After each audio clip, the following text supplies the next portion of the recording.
In May 2025, when India launched Operation Sindoor, targeting Pakistani military and civilian sites with missile strikes, Pakistan decided to respond decisively to this aggression.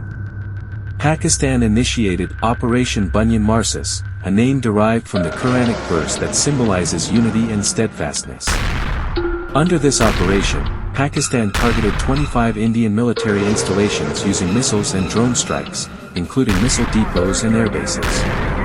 This was a direct response to India's initial attacks which hit military bases in Rawalpindi, Chakwal, and other regions of Punjab. Before moving this story, please subscribe our channel Daily Dose.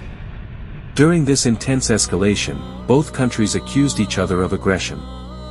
The conflict resulted in at least 60 deaths and numerous injuries. The international community, including the US, China, and the G7 countries, urged both sides to exercise restraint and avoid further escalation. Operation Bunyan Marsous teaches us that when a nation is united with courage and a spirit of sacrifice, it can confront any challenge. This operation was not only a demonstration of Pakistan's military capability but also a reflection of its national unity and determination. This story reminds us that despite all odds, with unity and resilience, we can face any adversity. Thank you for watching this video.